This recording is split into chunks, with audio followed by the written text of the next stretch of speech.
Mudei, Obrigado, Vanessa. Então, imagina. agora é só aproveitar se eu consigo tirar esse barulho do pessoal. Que o pessoal como entra, eu não lembro exatamente. Mas vamos continuar. Agora está gravando, Jarbas. Então tem essa definição do controle, diz que fala 3 vezes a mesma coisa, mas a norma de estoque ela é muito básica, o ideal vai para a norma de receita.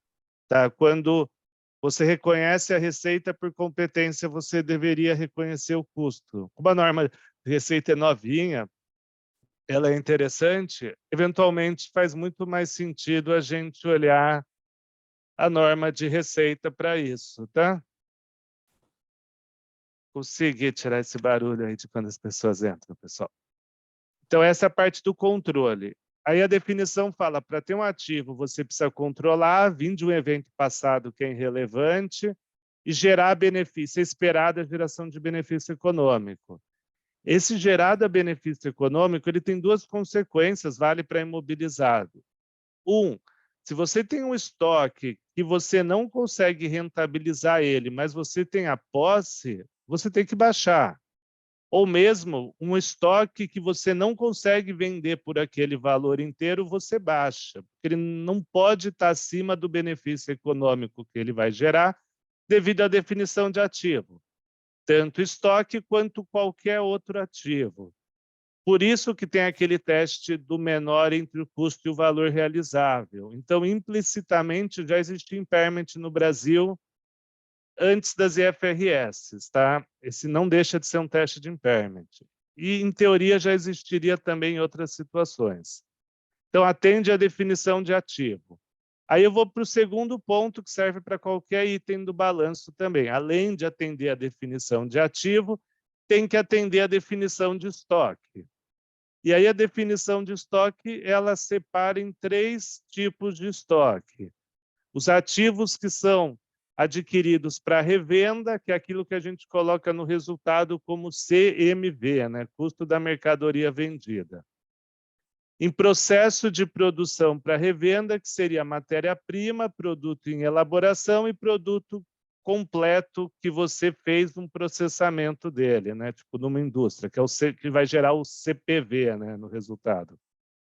E por último, um estoque que é o mais assim, às vezes chatinho, tá? Ele é muito comum na norma de receita, que agora chama ativo de contrato, que é o estoque de prestação de serviço, que a gente pode chamar de work in progress. Quer dizer, eu estou prestando uma consultoria, eu ainda não reconheci receita porque eu não cumpri a obrigação presente, a obrigação de desempenho, eu deixo um estoque.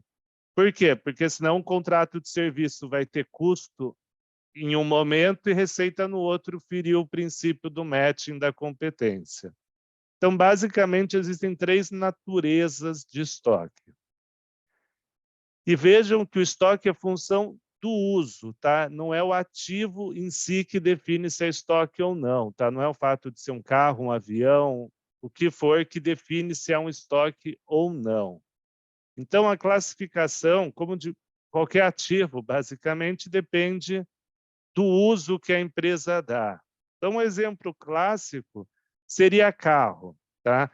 Então, a gente tem um carro numa concessionária de veículo e numa instituição financeira.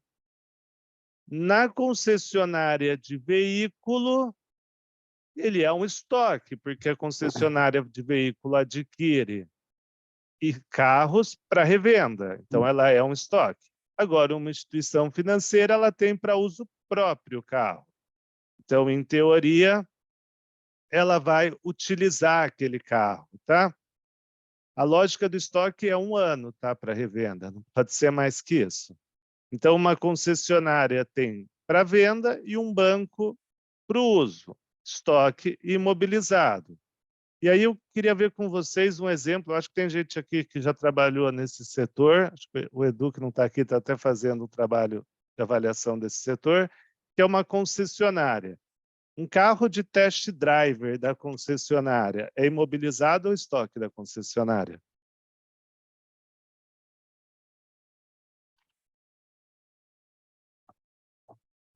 Imobilizado, tá. E então a concessionária, em teoria, não poderia vender dentro de um ano isso, né? Ou poderia, pessoal? Exatamente, não, tá? Isso tem impacto tributário. Então, se uma concessionária quer vender um carro de test driver, ela tem que dar um jeitinho aí de transferir o carro e receber o pagamento e fazer a transferência formal depois. Mas, em teoria, o carro de test driver deveria ser o imobilizado porque ele não é mantido para venda, ele é mantido para as pessoas testarem, para fins internos, tá? Então, seria isso, tá? Esse é o exemplo que eu lembro aí mais clássico de imobilizado versus estoque. Um outro exemplo, eu não sei se esse alguém já viu na prática, mas é bem comum, é bem mal, serve para uma indústria, serve para N setores, que é o almoxarifado. Então, postes de energia de uma concessionária de distribuição de energia são imobilizados ou estoque? É o poste que está em reserva, tá, pessoal? Já deixar claro, não é o poste que está na rua, é o poste que está no depósito, tá? Complementando aqui para ficar mais claro. Então, é o poste que não está em uso. Ele é um imobilizado ou um estoque?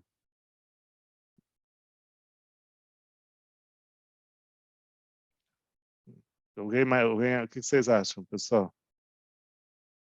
Eu não concordo, tá, Alberto, com a sua resposta. Também não, Adriano. Também não, Juliano. Boa, Vanessa, é isso mesmo. Tá, então, ele não é um estoque. Por quê? Porque quando eu tenho um poste de uma concessionária de distribuição de energia, ele não é para revenda, ele não é no processo produtivo de produzir outros estoques, ele não é matéria-prima e ele não é material, muito menos vai ser alienado dentro de um ano. Então, o ideal é ficar dentro do imobilizado. Você pode pôr numa conta separada para dizer que ele está, como se diz, que ele não está sendo utilizado, tá? Mas ele é o imobilizado e ele tem que depreciar. Você pode pôr uma vida útil maior, mas ele tem que depreciar, tá? Mas ele é imobilizado. Jonas, e um apartamento de empreendimento imobiliário, o apartamento decorado quando estiver no prédio de construção é considerado imobilizado?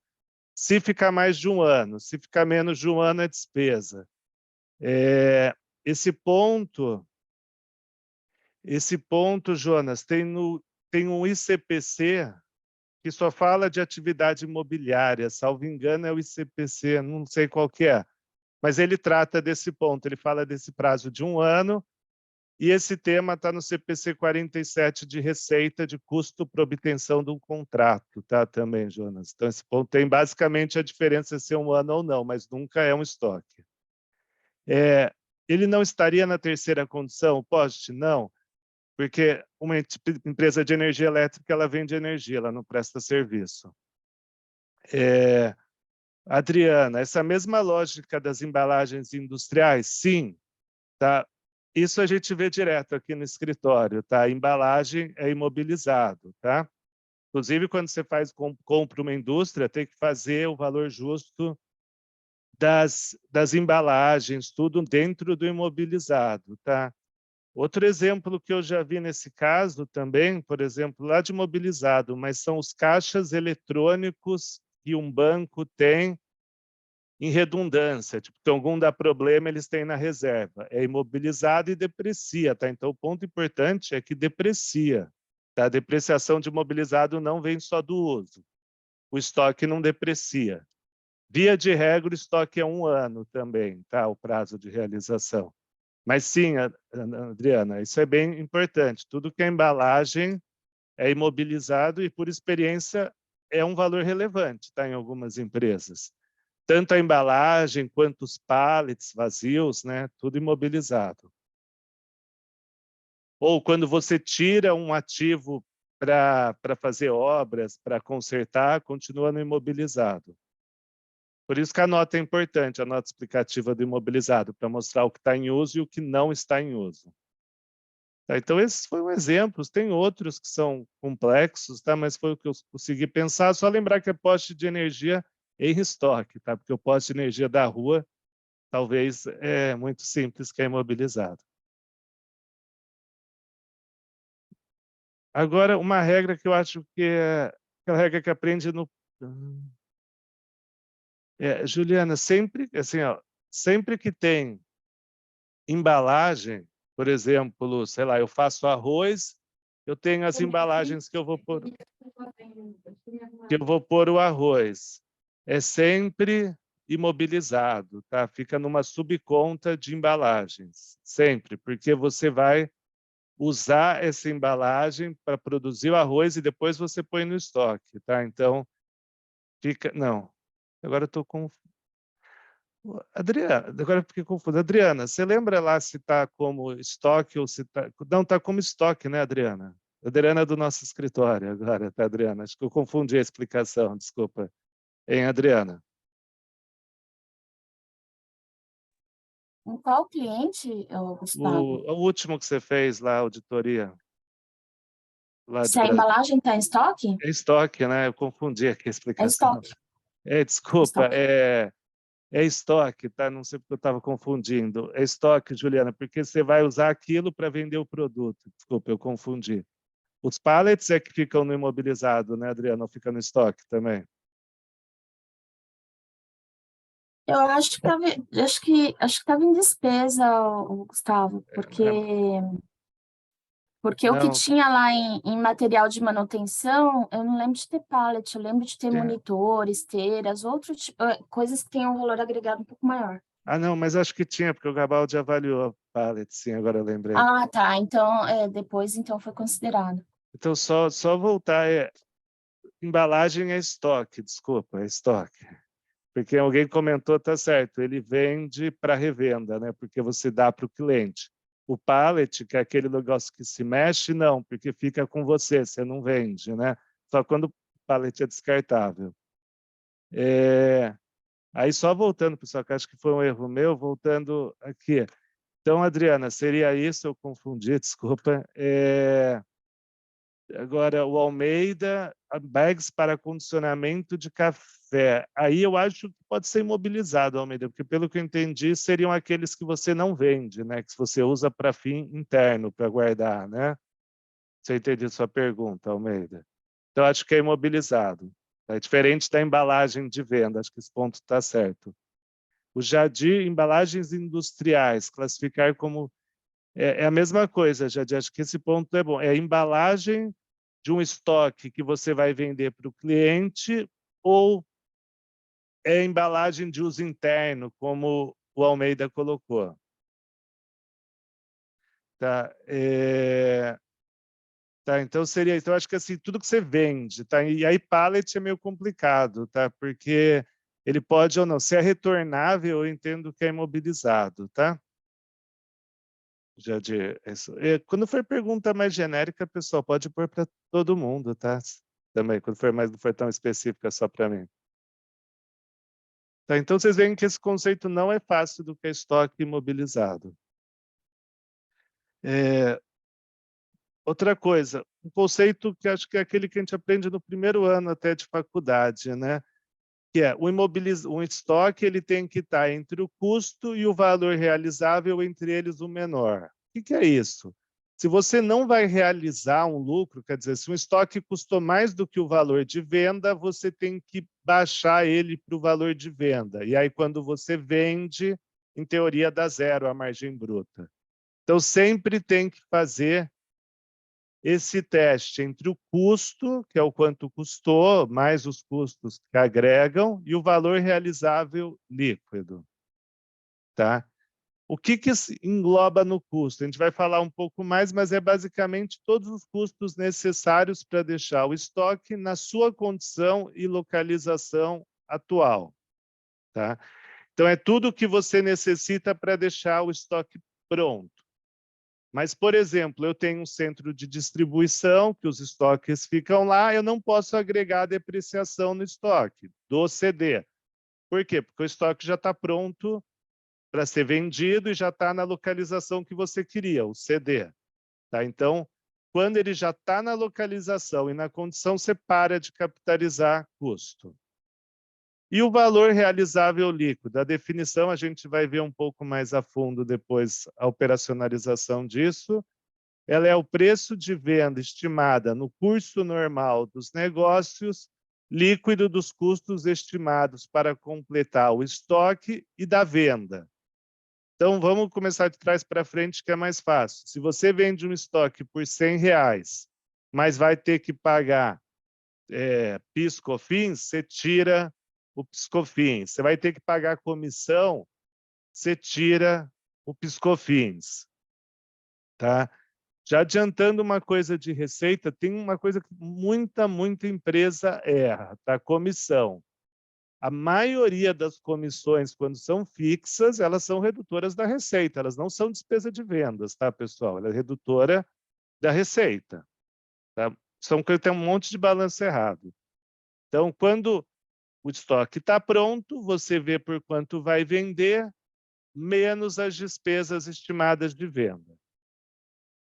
E quando o estoque não está pronto, que é aquele estoque em elaboração, você tem que colocar duas coisas. Você põe o valor de venda, menos os custos estimados para completar a venda, menos os custos de venda. Tá? Então, você vê quanto ainda eu vou gastar para completar o produto, para o produto ficar pronto para venda.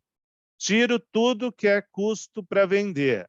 E aí, esse é o valor realizável, vai ter um exemplo aqui. Tá? Então, o fato de ter produto em elaboração não isenta esse teste. Tá? Ele não é só para produto acabado. Uma pergunta, pessoal. Já que a gente fala muito em valor justo, valor realizável líquido é a mesma coisa que valor justo, pessoal?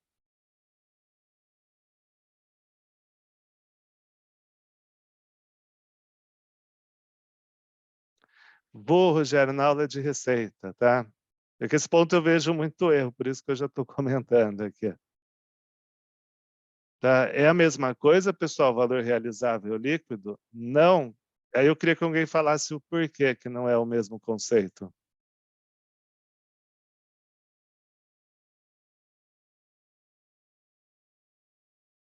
Ou a Juliana, ou o Eloy, ou a Vanessa, que trabalha com valor justo aí.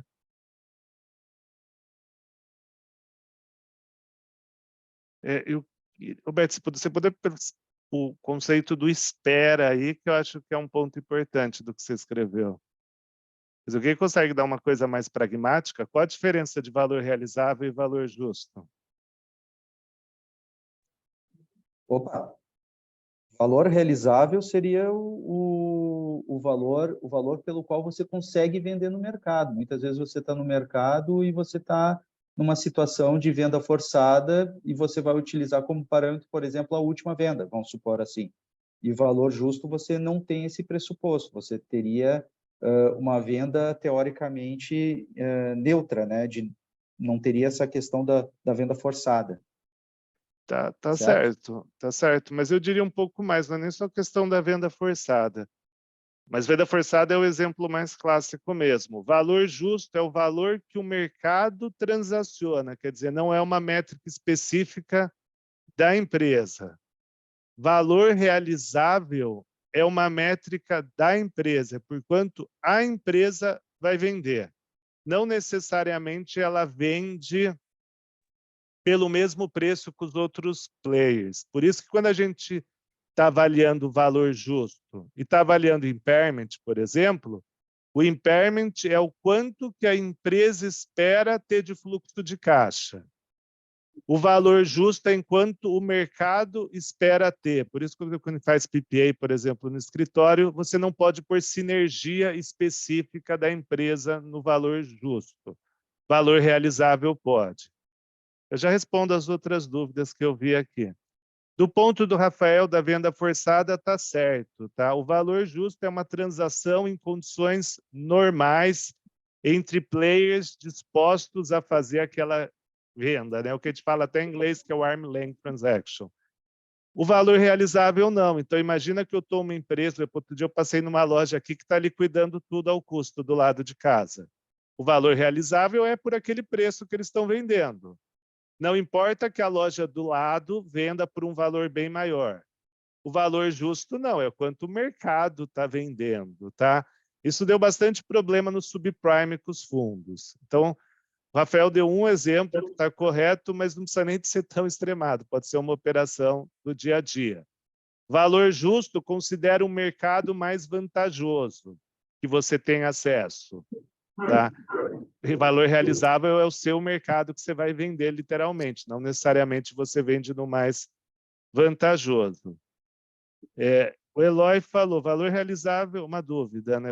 Não é uma dúvida, é uma resposta. Realizável é quanto ela espera vender no mercado dela. E valor justo é o valor que esse bem pode ser cedido no mercado? Mais ou menos. Valor justo é o preço de venda que se espera que seja realizado entre participantes de mercado que estão com vontade de fazer operação, que não é uma venda forçada, como o Rafael comentou, mas é parecido. E o realizável está certinho, Eloy. Agora, o Riamar voltou à questão da embalagem. A embalagem do biscoito vai junto com o produto? Exatamente, porque é uma coisa que não fica com você, então você põe no custo que você está vendendo.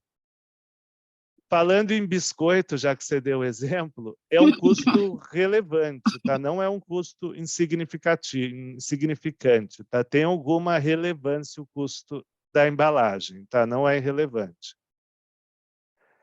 Mas seria isso, tá, pessoal? Valor justo é sempre o conceito de mercado. Valor realizável, valor de impairment é o valor que você vai realizar. Por isso que em teste de impairment não é o mesmo valuation que a gente faz para PPA, tem diferença. Tá? E aí eu acabei respondendo o segundo. Tá? O impairment é a mesma coisa que valor realizável líquido. Se pegar o CPC de pequena e média empresa, ele chama esse teste do valor realizável líquido de impairment. Então, é o mesmo conceito. Agora, valor justo, não. Valor justo é visão de participantes do mercado dispostos a fazer a operação. E o último ponto, isso aqui é pouco aplicado na prática, mas se você é um produtor agrícola ou uma trading, você não segue nem o custo amortizado e nem o valor realizável líquido, você segue o valor justo, tá? Antes, ninguém voltava, tá? Usava valor justo para produto agrícola e trade. Por quê? Porque ia tributar.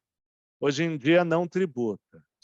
E aí o racional, que a norma é antiga, tá, pessoal? Mas o racional que tem implícito na norma é que se você é um produtor agrícola, você faz a colheita, ou você é uma trading, a sua grande atividade não é a margem agregada, e sim o momento da venda. É a hora de você vender no momento certo, porque a venda é fácil de fazer. O maior problema é você vender no momento certo, tá? Então, pode, e hoje não tem como não tributar. Tá? Então, quando eu tive aula com o professor Eliseu, ele falava que ninguém usava isso antes, porque ia adiantar a tributação. Hoje em dia, você consegue tirar no LALUR. O Michel escreveu, desculpa voltar ao tema, mas quanto à Coca-Cola, embalagem normal de estoque retornável é? Eu, sinceramente, assim, o que eu já conheço de quem faz a Coca, né, e revende, o retornável eu acho que é bem mais ou menos hoje em dia, tá? Se realmente retorna, tá? Pelo menos de cerveja não retorna mais quase nada, tá? Mas em teoria, no mundo mais correto, deveria ser, que é tipo uma consignação. Na prática, eu acho que é tudo estoque da Coca, tá? De quem coloca o líquido dentro da garrafa, tá? Sim, eu acho que eles ignoram isso, minha opinião. Eles falam que não é nada retornável, que voltar é ganho deles, tá? Minha opinião. Não tem tanto controle. Porque se for, por exemplo, num bar e quebrar uma garrafa, o bar não toma nenhum prejuízo mais com isso. Antigamente, o bar tomava, né? Ou você vê a Heineken, só dá para retornar para a Heineken, né? Porque é verde. Então, eu acho que, assim, talvez no mundo mais teórico você esteja certo, assim, na sua pergunta. No mundo prático, eu acho que não retorna isso, tá? A minha opinião, pelo menos. Eu não conheço tanto, mas já fiz alguns trabalhos para a empresa que vende Coca-Cola, tá? Não a FEMSA, a fábrica. Tá, então, a gente vai falar do valor realizável daqui a pouco um pouco mais. Falando agora de componente do custo, a gente tem 3 blocos de componente do custo. A gente tem o custo de aquisição, que é o preço pago a valor presente, tá, pessoal? Então, é o preço pago a valor presente. Tem que fazer o AVP, a gente até mostrou lá do risco sacado. Eu já vejo, Diogo, essa pergunta. Imposto não recuperável. Então, o imposto não recuperável faz parte do custo. O imposto recuperável eu ponho numa linha à parte. Tá? Quem gosta dessa discussão de imposto recuperável, principalmente do recuperável, tá? O Brasil não usa o IFRS do jeito correto para imposto recuperável. Só que como é um assunto mais tributário, pessoal, mas quem gosta do assunto, pega o manual de contabilidade na parte de estoque, tá? Que o professor Eliseu ele até deu aula para a gente sobre isso, é uma discussão interessante, tá? Não está certo, de acordo com o IFRS, como o Brasil faz. Todavia, se o Brasil adotar o IFRS nessa questão de como mostrar recuperável, vai dar problema fiscal nos controles fiscais. Então, o Brasil deixa como está. Mas, para quem gosta desse assunto, é bem interessante o que tem no manual de contabilidade. É facinho de entender, tá? Eles colocam como entre aspas, uma crítica, né?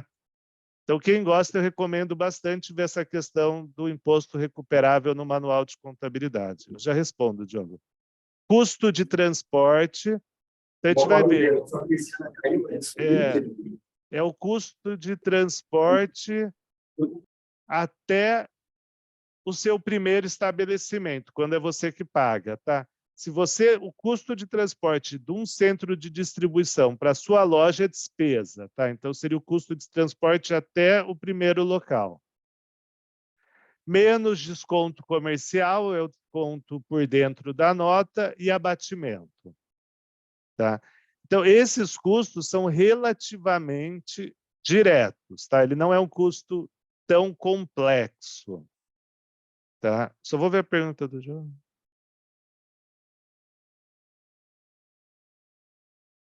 Nossa, essa pergunta é complicada, hein, Diogo? Transportadora de caminhões possui uma revenda na operação. Caminhão entra, faz o transporte, mas invariavelmente. Eu acho que ele é imobilizado.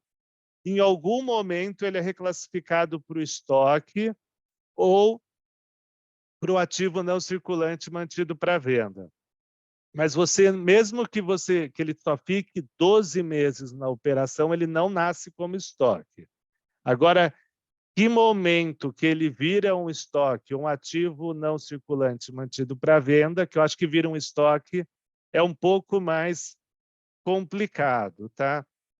Para ver esse momento, eu recomendo usar por analogia o que tem na norma de propriedade para investimento, porque lá tem como faz quando é uma propriedade para investimento e em que momento vai para o estoque. E propriedade para investimento poderia ser mensurada ao custo menos depreciação. Então, lá eu acho que tem uma evidência, uma orientação melhor de quando sai do imobilizado e vai para o estoque, tá, Diogo? Que lá tem a mesma coisa, então dá para usar por analogia.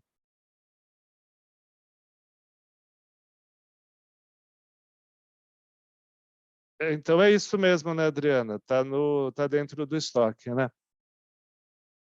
Tá. Existe uma classificação de pallets em stocks, mas na data que a gente fez aquele trabalho, só tinha filmes plásticos, mas eles já tinham essa intenção, talvez, de classificar assim. Na verdade, é da Santa Amália, tá? Que eu vi no imobilizado, que valia muito. Aí tinha o estoque meio, tem um pallet descartável de plástico e um pallet que é meio caro, que é para uso interno. Depois, aqui é um ponto complicado, tá? Custo de conversão. Você tem que pôr os custos diretos de produção. Então, por exemplo, depreciação, o Eloy mandou uma mensagem da lista de presenças. A depreciação, a mão de obra de fábrica, o custo de, sei lá, de energia elétrica das máquinas que você está utilizando. Então, é o custo direto alocável. Tá, o custo direto tem um ponto importante. Se você não produz, você, em teoria, não deveria ter o custo direto. Tá?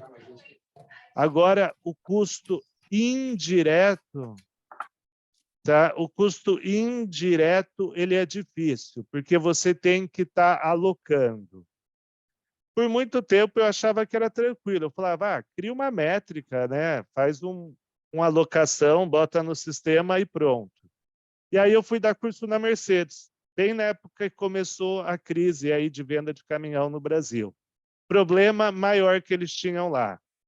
Se você está vendendo menos e alguns custos têm natureza fixa, se você alocar da mesma forma que você aloca quando você está em produção máxima, o seu estoque vai aumentar de valor. Porque você vai ter menos caminhões para a mesma despesa, vamos pôr, de depreciação das instalações.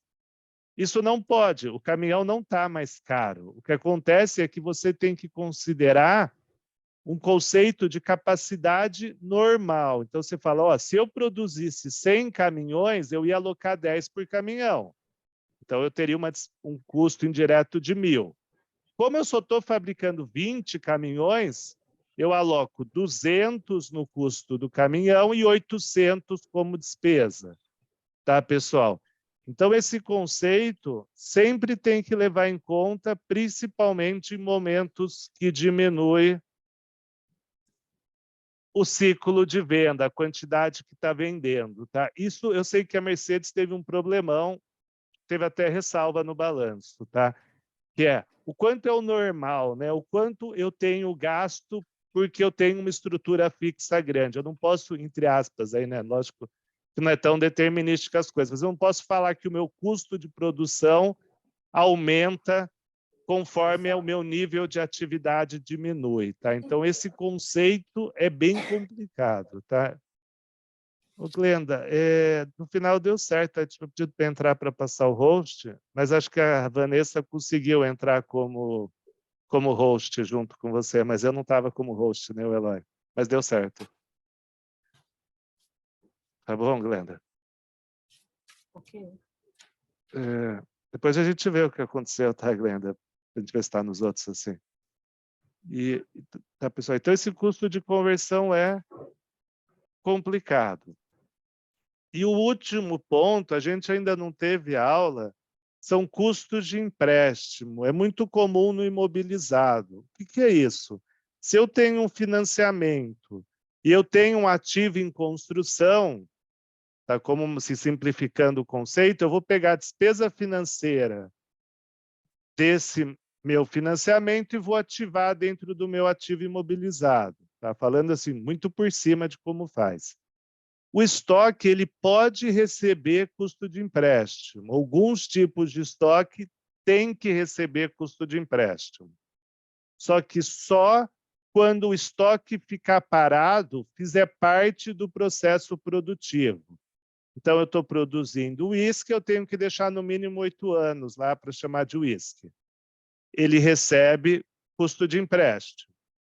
Agora não, eu sou um supermercado, eu tenho que ter um estoque mínimo de 1 mês, porque senão a fábrica não me vende determinado produto. Aí não, porque o estoque já está pronto para venda, eu tenho que ter um estoque mínimo.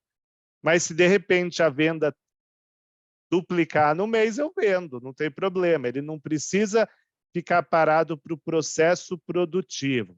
Então, para estoques que precisam ficar parados, tá? Que é assim, todo mundo fala os mesmos exemplos, né? Uísque, vinho e queijo, e presunto cru, sei lá, alguma coisa assim. É obrigada a capitalização. Também não, Rafael.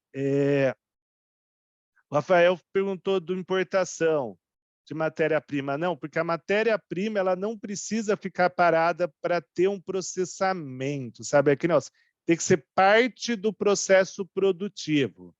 Tá? Uma pergunta até que conseguiria resolver essa dúvida é: e se tivesse um fornecedor no meu vizinho do mesmo produto? Eu usaria na hora, né? Então, não. Esse custo de empréstimo é só quando é parte do processo produtivo, é um envelhecimento, é por algum outro motivo. Tá? Essa dúvida é bem comum. O seu ponto é interessante quando fala de variação cambial. tá? Por exemplo, que momento que eu vou ter variação cambial ou não, né? Quando eu faço importação. E que momento que eu reconheço o estoque quando eu importo matéria-prima. A gente até vai ver mais para frente, aí é interessante. Tá? Alguma dúvida por aqui, pessoal?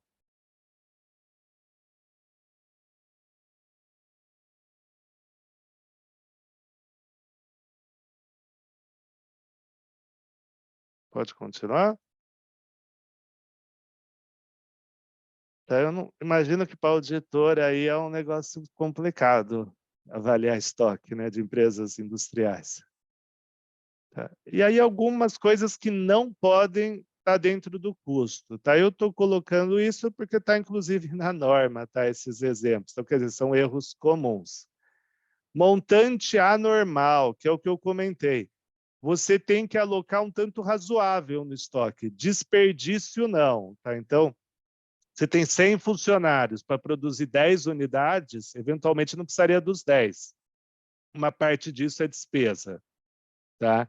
Então, o importante é a empresa ter o controle no momento que está tudo certo, para quando reduzir a produção, não ter que ter o controle a posteriori, né? Ela criar o controle por conveniência. Aí, é um pouco do que o Rafael comentou, gasto com estocagem, que seria, acho que, um ponto que tem mais a ver com o que o Rafael fez a pergunta agora. Esse não pode, tá? A não ser que sejam necessários ao processo produtivo. Exemplo, queijo. Despesa administrativa, não pode ativar, seja no imobilizado, seja no intangível, seja no estoque, tá? Salvo engano, a ANEEL deixa, tá? No manual regulatório, ela chama de custo suporte, mas não pode. E é um ponto importante porque está cheio de empresa que capitaliza, tá? Eles criam alguma justificativa de qualquer jeito e capitaliza, mais no imobilizado do que no estoque, mas sempre fique esperto no custo de formação do estoque e vê se não tem administrativo, tá? E no valor de compra de operação de M&A também toda hora se vacila tem. Despesa de vendas também não entra, tá? Despesa de frete. Para eu comprar um estoque, se eu pago frete, entra até a minha localização. Então, eu compro estoque para levar para minha loja, entra, se sou eu que pago o frete. Eu compro um estoque para mandar para o meu CD, entra. Ele está no meu CD e eu mando para uma unidade, para um supermercado, não entra no estoque que vai para o supermercado. Depois que ele entrou no primeiro ponto, que está dentro do balanço, não pode mais agregar valor por movimentação, tá, pessoal?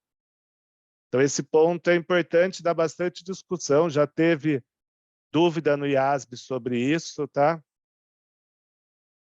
E aí, pessoal, eu queria que vocês vissem quais desses vocês acham que entra ou não, tá? Dá só um minutinho aí para vocês fazerem enquanto fecha essa janela.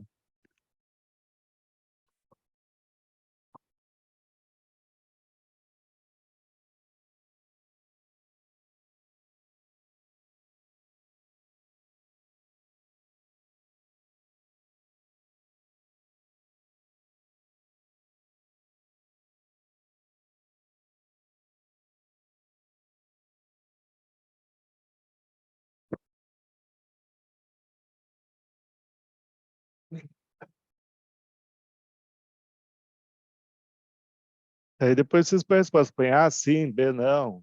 Será sim, não, sim, não. Ah, boa, Eloy, do jeito que você colocou. Mas eu tenho que... Só faltou eu fazer a minha resposta aqui.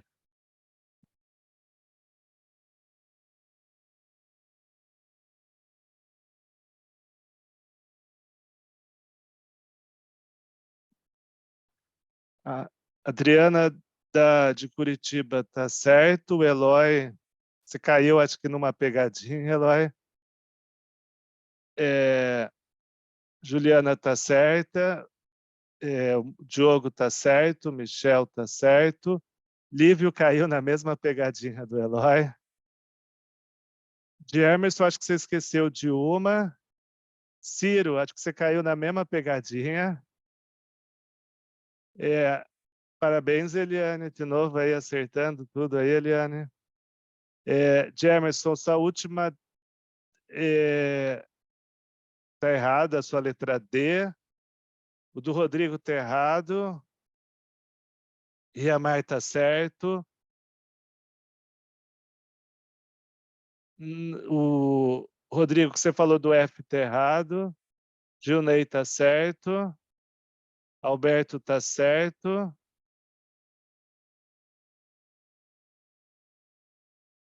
A sua última, do que você falou, Jadir, de correto, não está certo.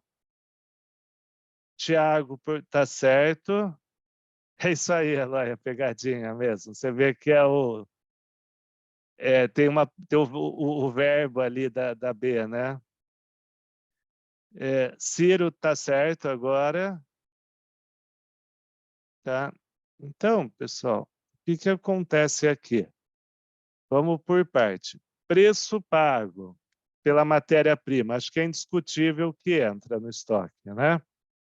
Desconto concedido. Não é desconto recebido, é o desconto que você deu para o cliente. Não entra. O desconto concedido entra na conta do valor realizável. Tá? O do valor realizável entra na conta. Custo de transporte até a empresa. Entra. Mão de obra direta. Entra, porque está no slide anterior. Custo até o cliente. Não entra. Ele vem na mesma situação do desconto. Ele é uma redução do valor realizável, porque você nem incorreu nesse custo, né? Você só vai incorrer nesse custo quando você vender. Comissão paga para vendedor, é a mesma coisa. Isso é uma redutora de receita quando você vender. Diferente de uma comissão paga para o intermediário, que se você pagar, não conheço ninguém que paga, né? Mas em teoria não. Tá. Um pouco disso é legal ver a norma de receita, tá? Eles têm alguns pontos que são interessantes que têm a ver com isso.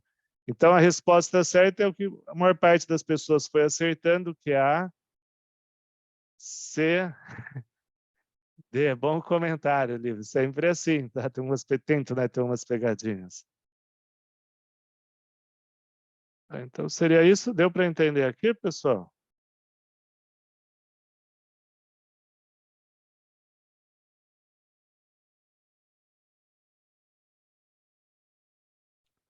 Agora uma parte, que pelo menos eu, não é a que eu mais gosto, que dá trabalho, que é a técnica de apuração do custo. Então, qual que é o valor que eu vou colocar no meu CMV?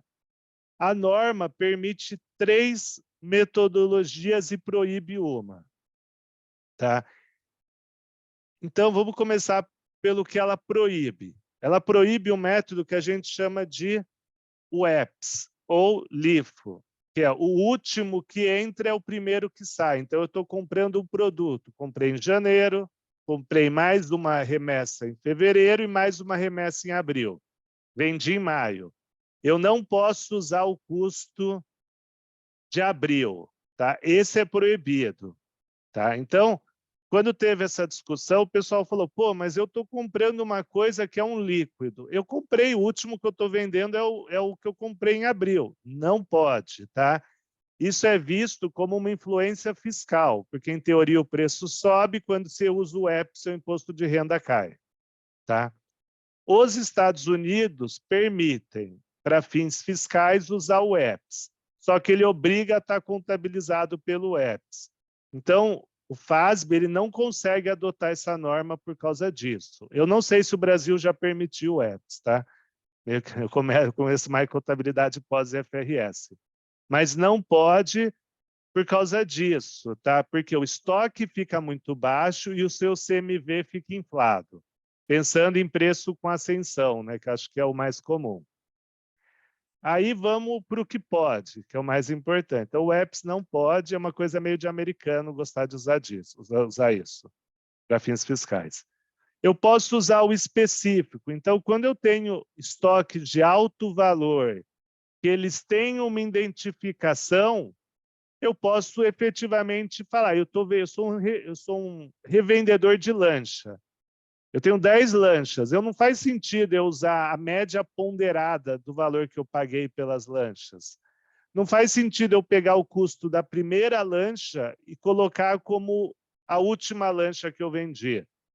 Tá? Então, quando é uma coisa muito específica, eu posso usar o método específico. Normalmente se usa para produtos de alto valor agregado. Eu vou dar um exemplo clássico que eu conheço que se usa específico. E para o restante dos estoques, aqueles estoques que não são exatamente carimbados, eu posso usar um desses dois métodos. Ou eu uso um método que chama PEPS, que aí a gente aprende bastante com a nomenclatura em inglês de FIFO, né? First in, first out, que é, eu uso o meu primeiro venda, o último, né? O primeiro estoque que eu comprei para ser a base do que eu vendi hoje. Então, eu comprei produto em janeiro, fevereiro e março vendi em abril. Eu uso o dia janeiro para formar meu custo, lá o CMV. Tá? Então, eu sempre uso o mais antigo. Qual que é a consequência disso? A minha margem tende a ser maior e o meu estoque tende a ser mais elevado, porque o estoque está com o custo das últimas compras, tá? Esse é bem comum de se usar no Brasil. E o que eu vejo mais, assim, hoje em dia, principalmente para quem tem sistema, é a média ponderada. Você calcula qual a média de preço unitário do seu estoque, tá? Esse é o que eu vejo mais ultimamente. Tá? No Excel é complicado, mas eu acho os dois complicados no Excel. Mas você pode usar o primeiro que entra, o primeiro que sai ou média ponderada. Em termos desse trade-off, CMV versus valor do estoque, a gente pode pensar que é uma reta para baixo. Aqui, o meu CMV fica mais baixo e o meu estoque mais alto. Aqui é o meio termo e aqui o meu estoque fica mais baixo e o meu CMV mais alto. Tá? Eu fiz o exemplo numérico para a gente dar uma olhada depois. Tá? Essas premissas que eu estou assumindo, que acontece isso, é pensando em preços que sobem, tá? Com o passar do tempo. Que acho que é a regra no Brasil. Então, até aqui, deu para entender, pessoal? Antes de eu te mostrar um pouco mais com número, algumas coisas mais aplicadas.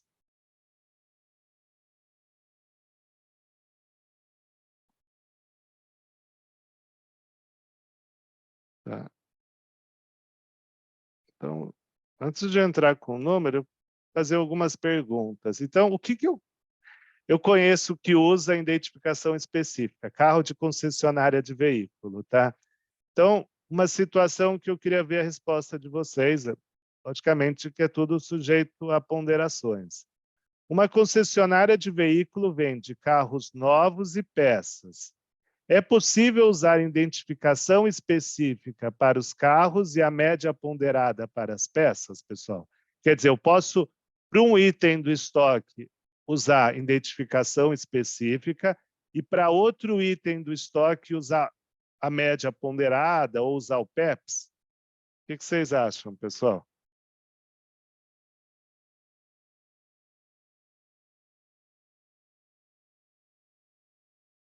É, eu, eu acho assim, o ponto da sua resposta está certa, Diogo, mas o motivo não é esse. Acho que eu até explico. Você escreveu o motivo que é permitido usar identificação específica para carro.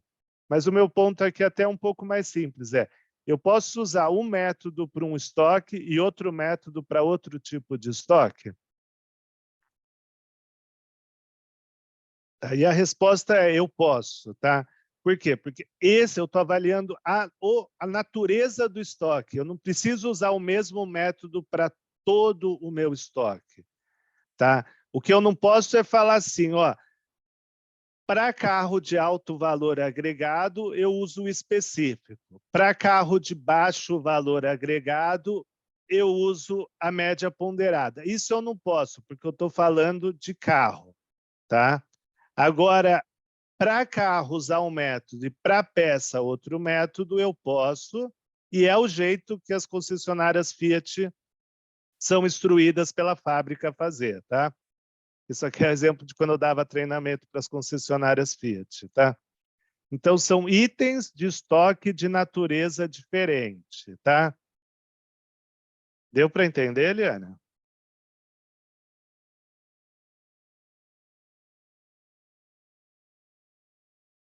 E o seu ponto, Eliana, eu acho que é mais essa pergunta, tá? A sua resposta. Então, a empresa NN vende telhas na cidade A e na cidade B. Então, ela vende telha em uma localização e vende telha em outra localização. Ela pretende apurar os estoques de telhas pelo PEPs, primeiro que entra, primeiro que sai, na cidade A, e média ponderada na cidade B. Isso é permitido?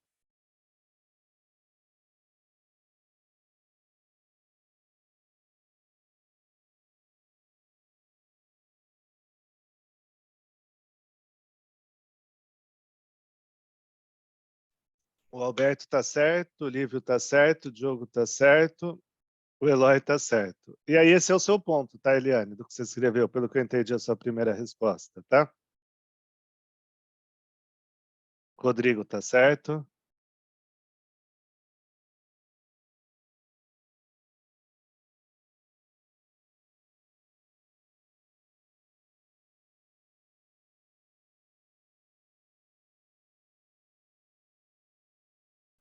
Juliana, você fez uma boa pergunta, tá?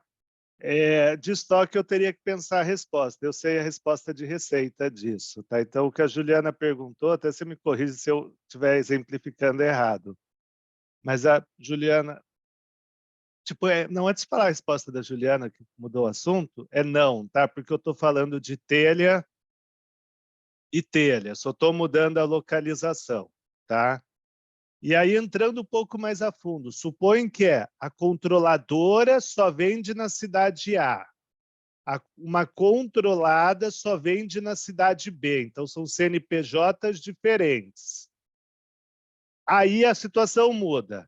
A controlada, que só vende na cidade B, ela pode usar o método que ela quiser, né, dado que seja permitido, na DF individual dela.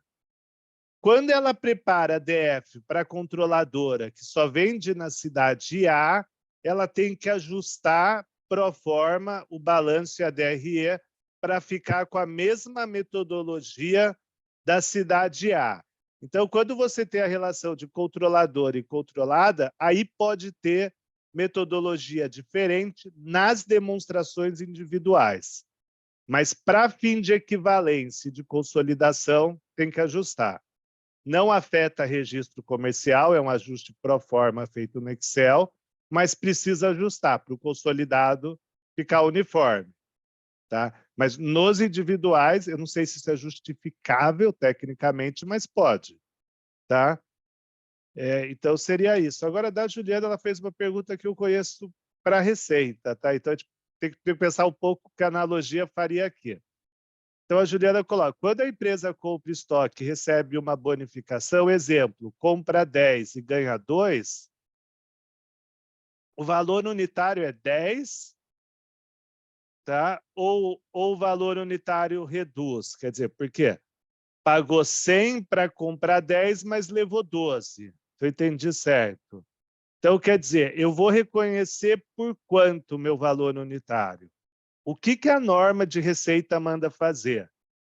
Ela manda você reconhecer 10 e reconhecer um passivo, uma redutora, pelas 8 unidades que você deu. Tá? Então, tudo que você entrega ao cliente, na norma de receita, é uma redutora. Tá? Então, eu entendo, se eu entendi bem a conta, o estoque entra por 100 e o valor unitário 100 dividido por 12, tá, Juliana? Por quê? Porque a sua receita vai ser 100 para 12 unidades. Você tem uma redutora de receita, tá? Então, na norma de receita, ela fala que isso é uma redutora de receita. Só tem receita de 80, na bem da verdade, pela norma de receita, tá? Quer dizer, você recebe 100 e cria uma redutora de 20, cria um passivo, mata contra o estoque, tá, Juliana, na norma de receita. Você conhece 100 de contas a receber, baixa 10 unidades contra o CMV reconhece um passivo de 2 unidades, reduz a receita e mata o estoque contra essas 2 unidades. Na compra, eu acho que é R$100 que você pagou, dividido por 12 unidades que você comprou, tá? Minha opinião, Juliana, por analogia. Então, você entrou por 100 e você reconhece por 12. Mas eu tenho que pensar, tá, um pouco, porque eventualmente você pode ter tido uma receita por essas 2 unidades, tá? Mas eu a priori, acho que não, tá? Porque você saiu 100 do caixa e você recebeu 12. Então, acho que seu ponto é, eu reconheceria uma receita, um ganho de 20 por essas 2 unidades, tá? Só para vocês acompanharem, pessoal, Juliana, eu vou pôr a sua pergunta para todos, tá? Que eventualmente eu explicando não é igual o ler. Esse ponto é dela, tá?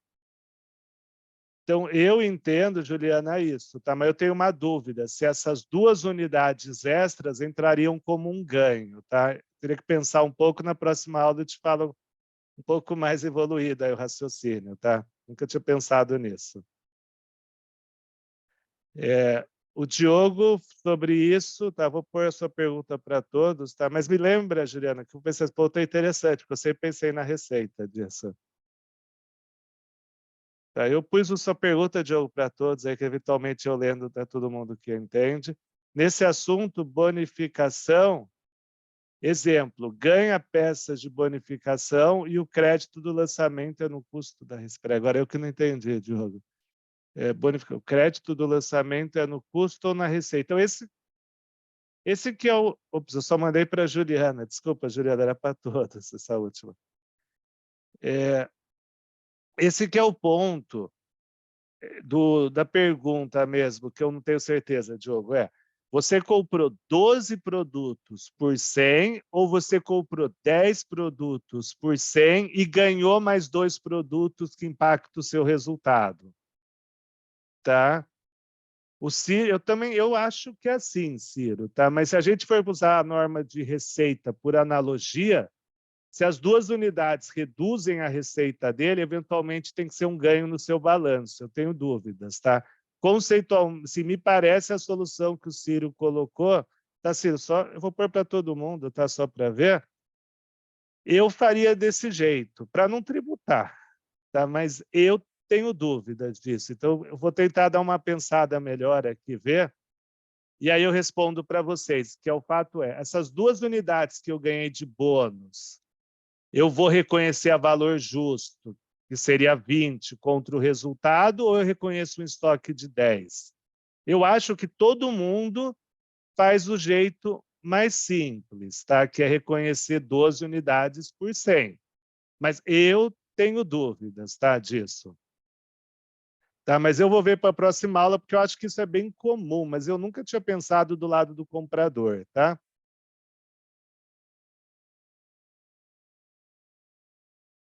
Eu não entendi, Jarbas. Jarbas escreveu bonificação financeira, bonificação em mercadoria. Seria em mercadoria, no caso. Isso, no caso de supermercado, existe a prática de receber produtos, né, mercadorias bonificadas. Você compra 200 e paga só 100. Então, acho que eu estou só colocando uma separação do que poderia ser receita, que seria então em dinheiro, né, e mercadorias no próprio estoque, entrando pelo custo líquido, né? Essa é exatamente minha dúvida, Jarbas. Se recebe em dinheiro, eu tenho certeza que transita no resultado. Se recebe em mercadorias, eu tenho uma dúvida, tá? Mas acho que seu ponto foi bom, o rebate, né, que seria o em dinheiro, né? A experiência que nós temos aqui é que algumas redes contabilizariam pelo líquido, né? A gente já presenciou isso aí, agora pode ter havido alguma mudança. Eu também sei, eu acho que tem o risco tributário, né? Embora o fisco não tribute FRS, se você reconhecer no resultado, ele pode querer tributar também, né? Exato. Mas... E teve, né? Há pouco tempo teve alguma matéria aí que reforçou a tributação sobre bonificação. Porque ele pode falar, pô, você recebeu 2 de graça, não é que se pagou por 12, né? Você pagou 10, você recebeu 2. Né? Mas aí na margem, né, Gustavo, na margem de venda já É temporal o assunto, né? É temporal, porque na hora que vende estoque, vai vender com mais margem. Né? Ah, sim, mas eu fiz com o adianto dele também, né? É isso Mas eu aí. não sei, eu vou ter que pensar assim. E o ponto, assim, o contraponto é que elas faz diferença você ter recebido dinheiro ou estoque, né, na essência. É quase igual, né? Você poderia pegar o dinheiro e comprar mais estoque, né? Agora, quem dá o bônus financeiro é desconto concedido, não é para quem vende, né? Do É, outro lado. mas se for ver na essência é quase igual, né? Um você recebeu dinheiro, outro você recebeu estoque, né? Se for ver assim, né? Eu acho que é um ponto, mas É, eu vou pensar sim. um pouco, assim, eu recomendo fazer o que vocês estão fazendo, reconhecer como redutora do custo médio. Mas eu vou ver contabilmente se realmente é. Eu, a priori, acho que é, minha opinião. Tá? Mas eu vejo melhor. Eu sei que essa empresa aí que faz isso na Bolsa e que a auditoria já questionou. Aí eu vou dar uma olhada e respondo na próxima aula, tá? Isso eu não esqueço. Tá? Mas vamos olhar, porque esse ponto é importante, eu não tinha pensado ainda. E acho que é uma prática bem comum, né, diga-se de passagem. Aí coisa você me lembra, boa pergunta, Jean. Se eu não lembrar de responder, você me lembra que eu vou analisar aqui.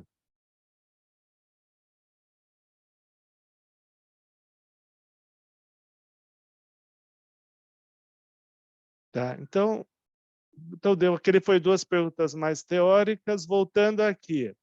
Então, voltando à regra, o menor entre custo ou mercado. Lembrar, tomar cuidado com o que é o mercado, que a gente discutiu, que não é valor justo, tal, que isso é meramente uma expressão, tá? Quando a gente fala de produto acabado, é o preço de venda menos os custos estimados para vender. Quando eu falo de produto não acabado, é o preço de venda menos o custo estimado para vender, menos o preço para completar o produto.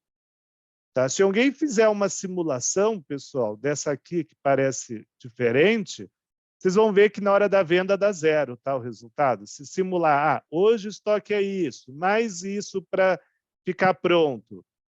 Aí eu vendo, portanto, tenho tanto de despesa de venda, vai ver que dá zero a margem. Então, outro dia eu testei isso aqui, dá zero.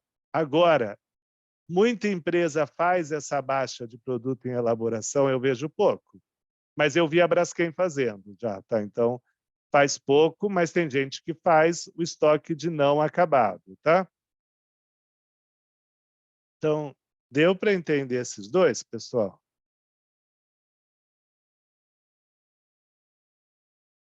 Tá? E o ponto, puxar um ponto aí que eu vejo em discussão mais recente, até já discuti com a Adriana aqui do escritório sobre isso.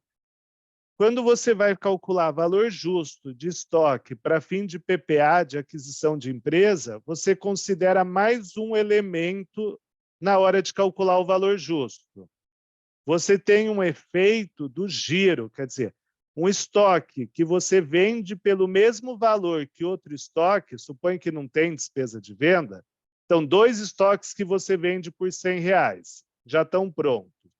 Um, o giro é 3 dias. O outro, o giro é 6 meses ou 1 ano. Normalmente, se o giro não passa daquele prazo do slow motion, você não faz nada, não faz diferença. Para fim de PPA, você sempre tem uma conta financeira pelo custo de oportunidade. Eu vi poucas vezes no teste de valor realizável. O que eu já vi é aquele negócio, o estoque que não gira por 1 ano eu baixo. Mas é um pouco diferente, eu estou baixando o estoque inteiro por um prazo fixo. Quando eu faço a conta financeira, não, eu calculo um custo de oportunidade, é uma conta financeira. Tá? Ela se aplica a 1 mês, ela se aplica a 2 meses, a 6 meses, a 2 anos. Tá? Não é uma regra meio dicotômica, igual o slow motion, é uma conta financeira mesmo. Você vê o seu WOC, com base no WOC você faz a conta, tá, pessoal? Então, esse ponto eu vejo que ainda é uma coisa que está mais no mundo do valor justo do que no mundo do valor realizável. Tá? Se você precisar fazer o impairment, entra como despesa. Tá? Eu já vi empresa que coloca no custo. eu acho que tecnicamente não é custo, tá? É despesa. É igual falar que PDD entra como redutora de receita, tá? Então, o ideal, o que está na norma, é se você faz o impairment, você faz a baixa do custo para o valor de mercado. Se você faz essa baixa, o ideal é estar na despesa e não no custo, porque não tem nada a ver com o produto que você vendeu. Bem pelo contrário, tem a ver com o produto que você não vendeu, né? E aqui um ponto, acho que foi até um ponto que o Eloy comentou alguma coisa na aula passada, é reversão de desvalorização. Pode? Pode. Mas a norma, a rigor, ela fala que você só pode reverter uma baixa se o motivo que gerou a baixa não existe mais. Tá? Não pode ser por outro motivo. Então, eu fiz uma baixa porque um remédio foi proibido de vender no Brasil. Então, eu baixei. Eu só posso reverter se esse remédio voltou a ser permitido. Tá? É a mesma coisa que está lá na norma de impairment no CPC 01, para reversão de impairment. Então, essa perda, normalmente, é muito difícil reverter. Já vi empresa reverter? Já. Tenho dúvida se foi pelo mesmo motivo? Tenho, mas já vi. Mas a baixa você só pode reverter se for pelo mesmo motivo. E o outro ponto que é importante é, se você faz a baixa porque o valor de mercado é menor que o custo, lembra de reconhecer imposto diferido sobre isso, tá? Reconhecer imposto diferido é obrigatório, não é opcional, tá, pessoal? Prejuízo fiscal pode se discutir se é opcional, mas diferença temporária não. Então, deu para entender aqui, pessoal? Para passar por alguns exemplos?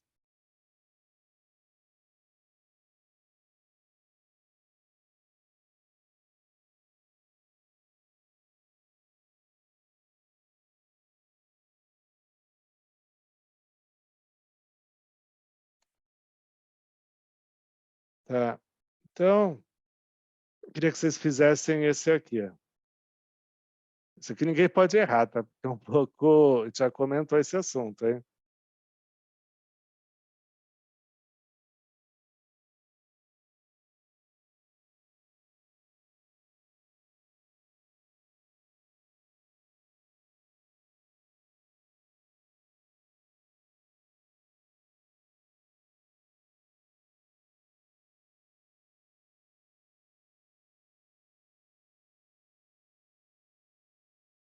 Certo, Eliana?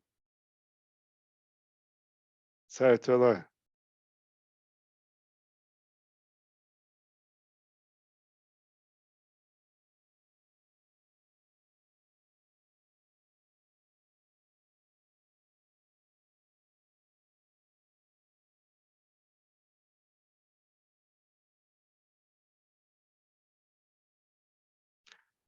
Não, Adriana.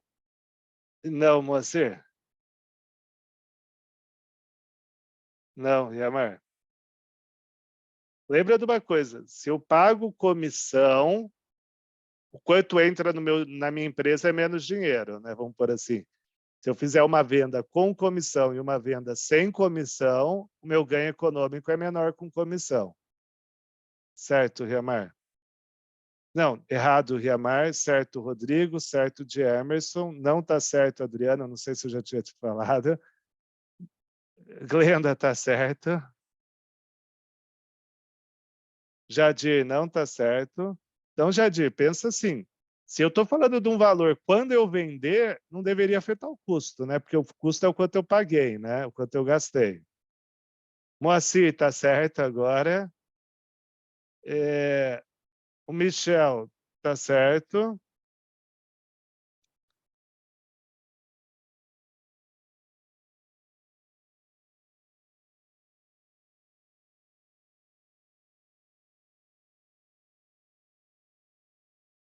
Tá? Então, resposta letra C. Então, o que a gente vê? A comissão do vendedor nunca faz parte do custo. Porque a comissão que eu vou pagar quando eu vender o produto, ele vai diminuir a minha margem de venda. O custo é o mesmo. O quanto custou um tênis para um lojista é o mesmo, independente dele pagar a comissão na venda para o vendedor ou não. entendeu? O custo é o quanto que ele pagou, tem as alocações, né? Mas pensando basicamente é valor de entrada e não de saída, tá? É uma pergunta com um pouco de pegadinha? Né? Tá. Então, deu para entender essa aqui, pessoal?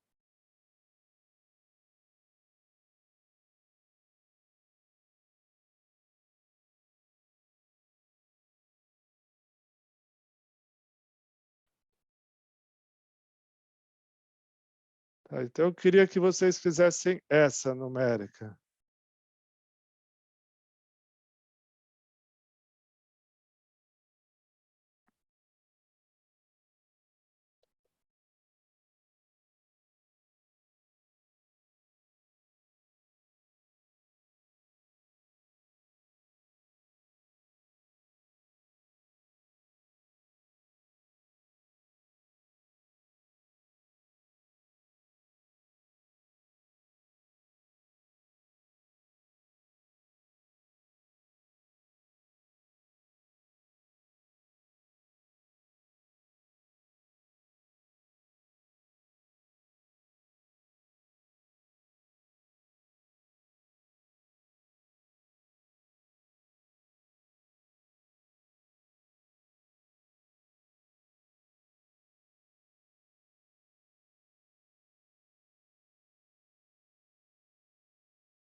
Ciro, aí é um ponto, é uma pergunta interessante, tá? Porque a trading, salvo engano na norma, eles falam que há valor justo, né? Então, o desconto, a gente teria que avaliar, é uma coisa de mercado ou é uma coisa específica da trade? Eu só vou conferir se trade é valor realizável ou de mercado. Um segundo eu já te respondo enquanto o pessoal faz. E não está certo, Rodrigo, essa resposta. Eu já te respondo, Ciro, 1 minuto.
Ciro, só eu já vejo.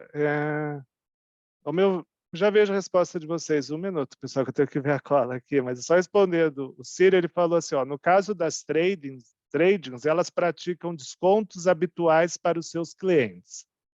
Estes descontos devem ser considerados no valor de mercado dos estoques?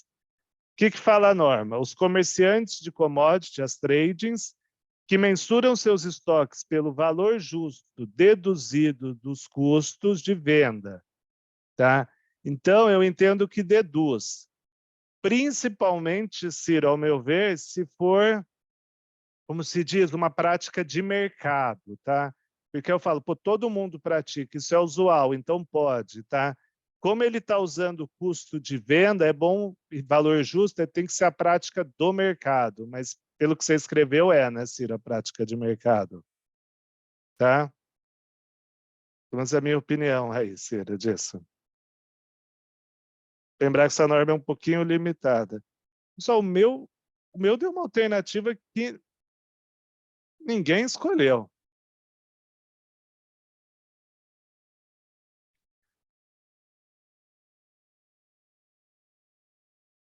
Então, vê que eu estou perguntando o valor do estoque, tá?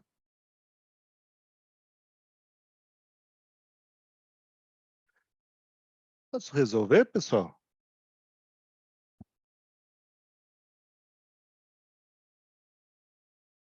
Parabéns, Riamar. E só o Riamar que eu concordo aí com a resposta.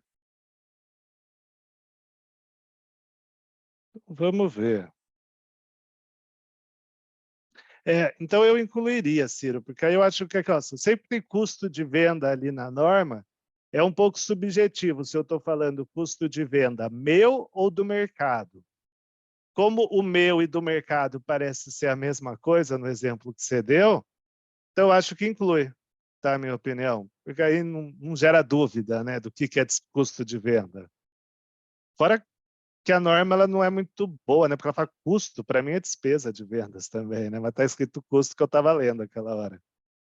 Eu acho que entra. Opa, Ciro, Não, tá ok. Tá ótimo, obrigado. imagina.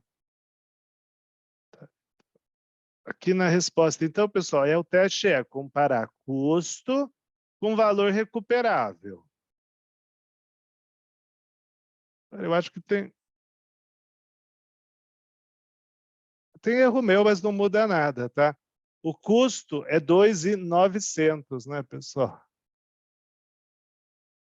Aqui seria 2.900, porque tá aqui, né? Mas não vai mudar nada a resposta, tá? Valor recuperável, preço de venda, menos custo para conclusão, menos custo de transporte. E onde eu peguei esse 400? Ah, despesa de venda, tá? Que vai dar 100. Eu só ajustar a nomenclatura, tá, pessoal? Então, o que eu fiz? Eu tirei o custo para concluir e eu tirei as despesas de venda, tá? Então, deu 100. Então, eu vou reconhecer o menor entre esse de 2.900 e esse de 100, que dá a alternativa D. Deu para entender, pessoal?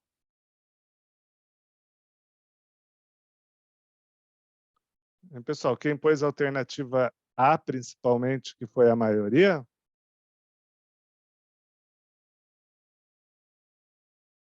É porque eu não consegui imaginar como é que vocês chegaram em A. Muita gente pôs A. O B eu sei como chegou, né, pessoal? Mas como vocês chegaram no A? Só para eu entender.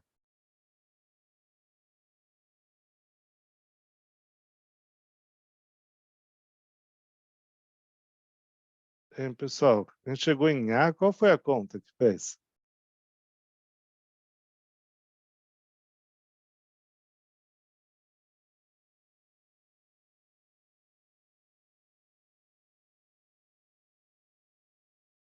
Não, esse é o preço de venda, tá, Ciro? Ó, eu vou voltar um slide, vai ficar com essas anotações, tá? Só para deixar claro, ó. Preço de venda é o valor que você vende, é o faturamento, tá?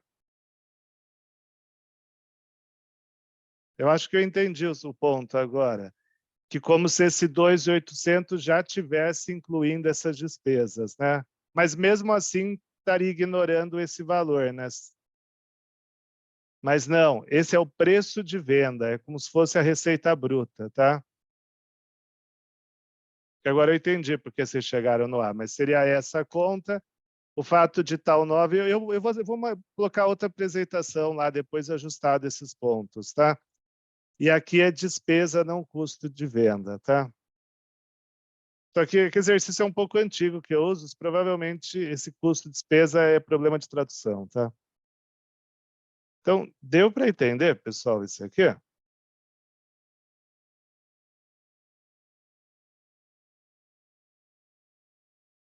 É. E tecnicamente, Eliane, custo de transporte é uma despesa de venda, tá? Tecnicamente também.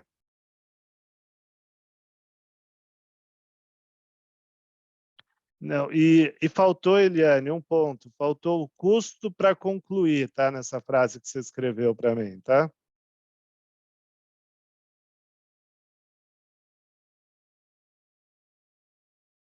Tá, Eliane? Então, é preço de venda, menos custo para concluir, menos despesa de venda. Sendo que a despesa de venda inclui isso. Ah, entendi, Eliane, o que você fez, tá? Então, na sua conta, Eliane, que eu acho que é o que bastante gente fez, tá? A Eliane me mostrou como chegou no 2.100, tá, pessoal? Na conta que quem chegou de 2.100 foi ignorado esse valor e foi... É isso, né, Eliane? Você ignorou o 2.000 e chegou em 2.100. Entendi, Eliane. Obrigada, Eliane. Agora que eu entendi essa mensagem. Tá? Então, não. Por quê? Porque esse estoque não está pronto. Eu tenho que ver qual seria o custo do estoque quando ele está pronto. Então, eu tenho que incluir o custo de produção. Tá? Quem pôs a alternativa A entendeu o problema? Acho que agora que a Eliane me deu uma dica, eu entendi. Faltou esse aqui, ó, para quem chegou em 2.100, tá, pessoal? O custo para concluir.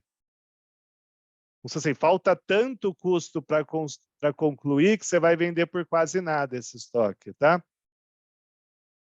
Quem quiser, faz uma simulação depois, que eu acho que fica claro. Simula esse impairment e faz a venda depois. Vocês vão ver que dá zero, tá?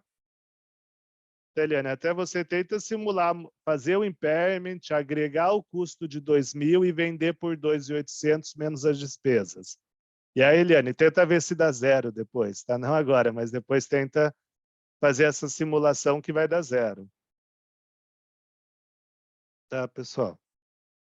Então, mas tenta ver que é interessante, porque acho que quando faz a conta, eu devia até ter posto aqui. É interessante quando você faz a conta, você prova que o raciocínio está correto, tá, pessoal? É tipo a prova real na matemática.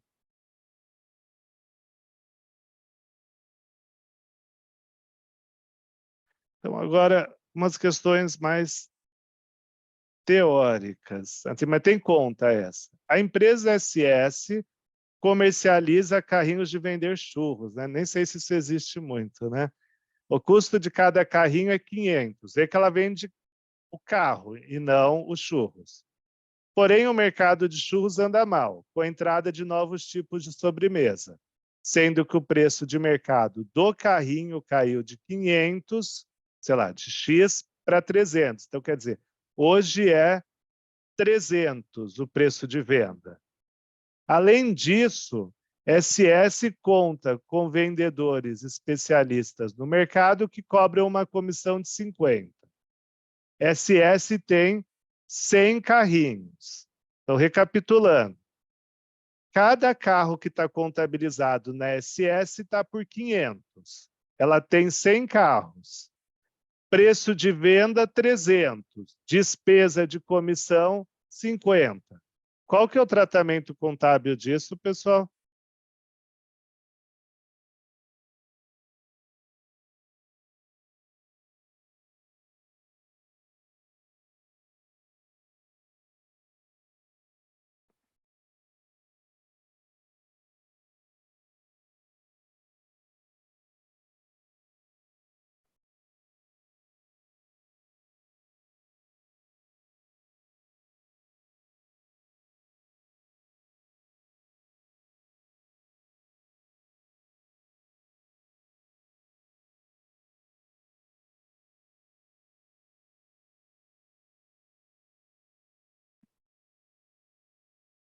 Isso mesmo, Moacir. Tá certo.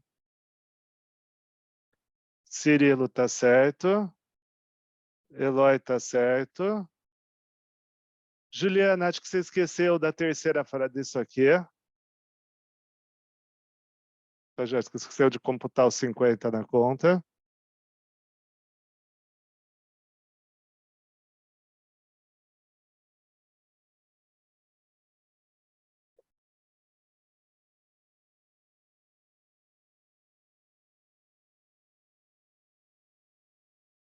Certo, Jamerson. E aí, Eliana?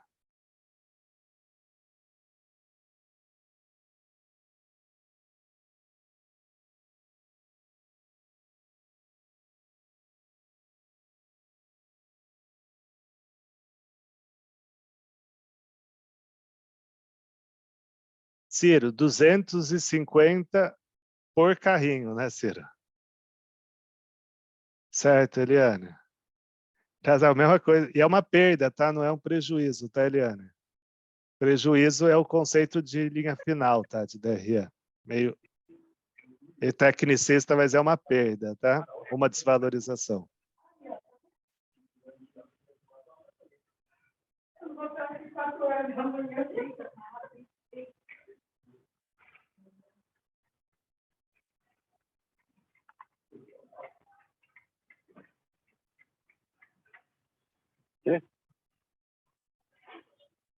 Se puder dar uma mutada aí no microfone, eu não estou conseguindo aqui. Certo, Riamar? Então, esse é tranquilo, é bem mais fácil que o anterior, né? Devia ter invertido a ordem. Você tem um custo de 500, valor de venda 250, que é o preço de venda menos 50, que é a despesa de venda. Tá vendo que eu estou evitando usar receita, tá? Para não cair naquele problema se tem despesa de venda dentro ou não. Então, é o preço menos as despesas de venda. Tem uma desvalorização de 250 por carrinho. Que entra na despesa, tá? Não entra como redutora do custo. Porque você justamente não vendeu esses carrinhos ainda. Tá? Alguma dúvida desse aqui, pessoal?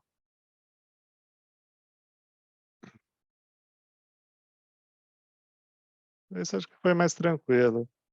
Eu queria esse aqui agora, pessoal.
Custo e corrido por unidade, Ciro, isso mesmo.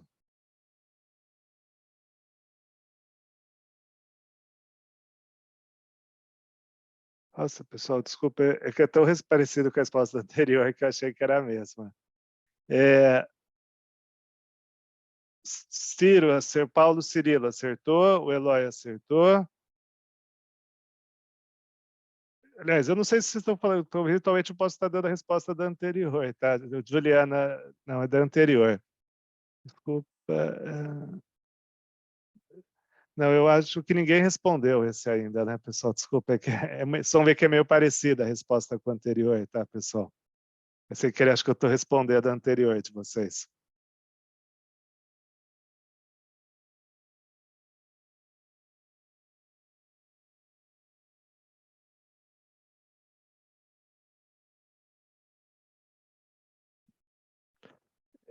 O que você escreveu, Eloy, é isso mesmo, tá? Bom, é que você não viu, né? Mas não sei se a Eliane está do seu lado, mas ela escreveu a mesma coisa, a parte não numérica.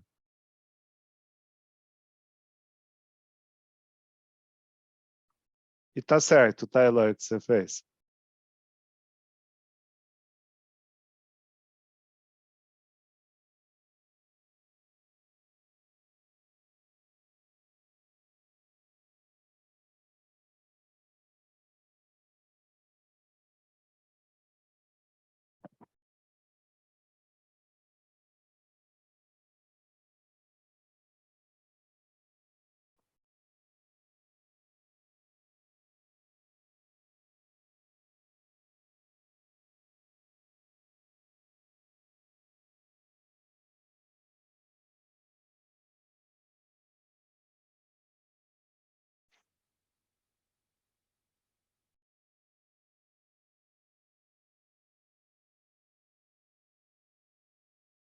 Então, pessoal, daria o mesmo valor do anterior, o impairment. Eu tenho um custo de 420 por carrinho, valor realizável líquido é o valor de venda, menos o custo para completar, para terminar a construção dos carrinhos, menos o custo de vender, ou a despesa de vender. Então, dá 300, menos 80, menos 50, que dá 170. A diferença de 420 para 170 é a desvalorização de 250, tá, pessoal? Por isso que eu achei que alguns já estavam respondendo esse exemplo 6 e não o 5. E o valor contábil deu 170, que é o próprio valor realizável líquido.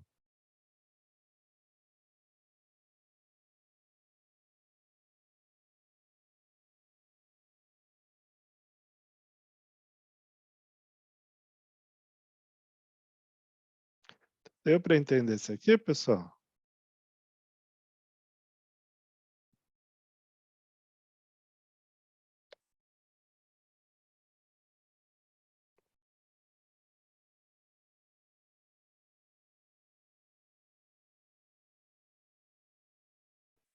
Pessoal, alguma dúvida dessa?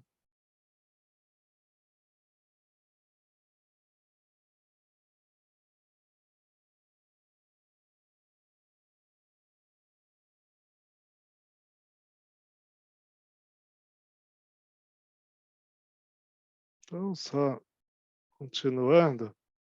Opa! Ô, Eloy, você pode colocar o link da presença de novo, por favor? É que é o Eloy que tem aí, Almeida. Essa parte eu não tenho, não, mas o Eloy põe.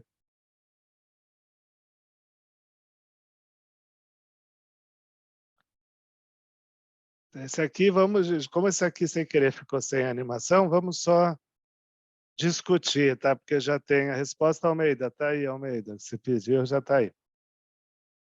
Então, o exemplo, aqui o próximo exemplo. A empresa SS vende carrinho de churros que são avaliados pelo PEPS. Durante o exercício social atual, a empresa decide mudar para a média ponderada. O ajuste fazendo o ajuste no período atual, já que seria uma mudança de estimativa. Então, o que aconteceu? A empresa SS usava a média ponderada e mudou... Desculpa, a empresa usava PEPS e mudou para a média ponderada. E ela falou que isso é uma estimativa contábil. Tá? Então, eu pergunto, você concorda com o tratamento? Aí, como a resposta já está aqui, eu mesmo respondo. Não concordo. O fato de mudar a metodologia que você apura o seu estoque é uma mudança de política contábil e não de estimativa contábil, tá? Então, eu estou mudando a política de valorização do estoque, de PEPS para média ponderada. Eu sou obrigado a fazer retroativo. Ponto 1. Ponto 2, que não está na resposta. Eu só posso fazer isso se eu comprovar que mudar de PEPS para média ponderada gera uma informação mais relevante ao usuário com o mesmo nível de confiabilidade. Senão, eu não posso fazer. Tá, pessoal? Deu para entender aqui?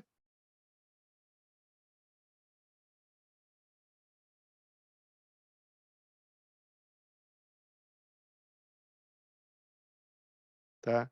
Então, é política contábil. Eu não estou estimando o valor.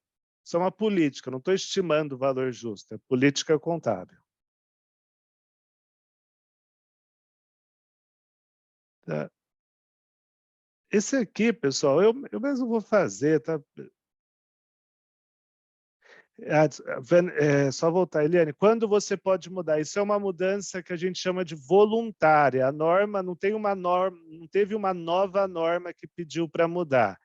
Então, eu só posso mudar se eu comprovar, se eu conseguir, por A mais B, mostrar que eu avaliar o estoque é uma informação mais relevante para o usuário e que eu consigo fazer isso com o mesmo nível de confiabilidade. Então, eu tenho que ter uma informação mais relevante pela média ponderada com o mesmo nível de confiabilidade, tá, Eliane?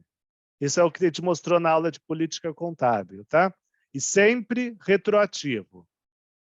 Tá? Porque se você não consegue fazer retroativo, provavelmente a confiabilidade e a relevância já estarão afetados, né? Tá? E muitas vezes essas mudanças é para mascarar erro, tá? A empresa chama de mudança, mas é porque estava fazendo errado, tá? Depois, pessoal, isso aqui eu vou fazer, tá, pessoal, junto, porque é muito simples, tá? Ele acabou ficando um pouco no final demais da apresentação. Então, eu tenho, só uma ajuda aqui. Eu tenho que comparar custo versus valor realizável líquido. Entre eles, o maior. O menor, né, no caso, desculpa. O menor. Então, nesse caso, eu tenho um custo de 120 e eu tenho um valor realizável de 115. 115 é menor que 120, eu faço a baixa. Então, eu comparo o custo de 120 com o valor realizável, que é 115. Então, eu já adianto esse prejuízo de 5. Produto B, eu comparo 55 com 58. Então, eu não faço nenhuma provisão, porque 55 é menor que 58. Nesse caso, 60. 60 é menor do que 62, então eu faço uma baixa de 2 e o meu estoque fica por 60. E nesse caso, nem tem despesa de venda.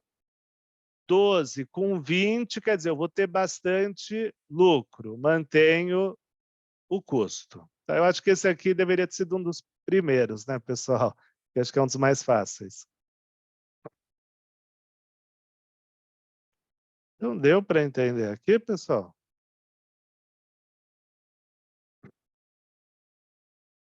Sim, né, pessoal? Isso aqui era bem mais simples, deveria ser um dos primeiros exercícios.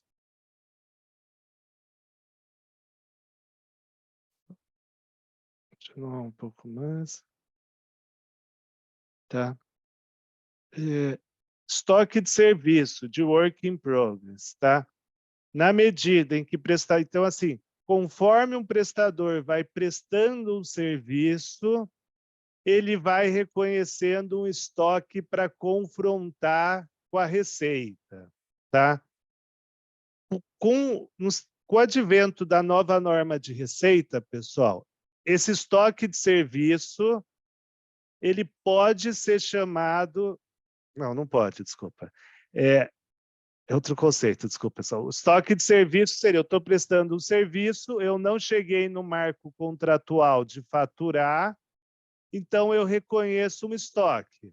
Quando eu chegar no marco de reconhecer a minha receita, que eu cumpri a minha obrigação de performance, eu jogo no resultado. Então, por exemplo, eu sou uma consultoria. Eu só cumpro a minha obrigação de performance quando eu concluir o projeto. Então, todo o custo que eu tive com o projeto, eu crio um estoque de serviço, de work in progress. Mesmo que não tenha nada físico, tá? Isso não é uma opção, isso é uma obrigação de criar esse estoque de serviço, de work in progress, tá? Então, seria o que está escrito aqui. O que eu posso colocar nesse estoque? Eu coloco mão de obra diretamente ligada. Então, eu estou fazendo uma consultoria, o administrativo não pode entrar, por exemplo. Material que eu gastei e custo com terceiros também pode. Tá? Depois, pessoal administrativo e despesa de venda não pode entrar. Tá? Então, tudo que é administrativo e despesa de vendas não pode entrar. E aí um ponto que eu até coloquei hoje, a apresentação que eu postei não tinha. A nova norma de receita, ela trata de despesa de vendas, tá, pessoal? Determinadas despesas de venda podem ser ativadas, tá? Mas aí está na norma de receita.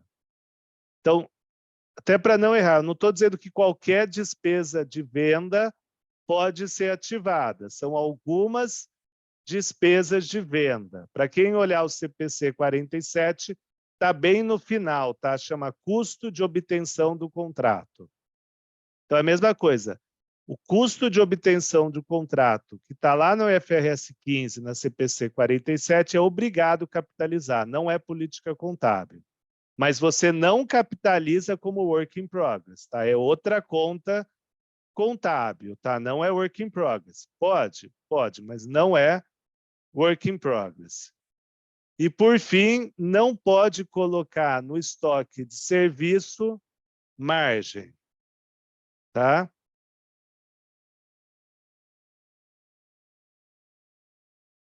Deu para entender isso aqui, pessoal?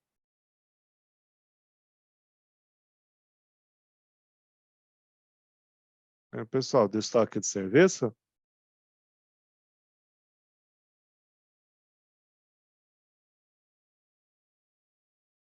Então, pessoal, eu sei que eu acabei pulando o slide que eu vou voltar depois, tá? Aquela tabelinha igual, eu acabei pulando, mas vou voltar.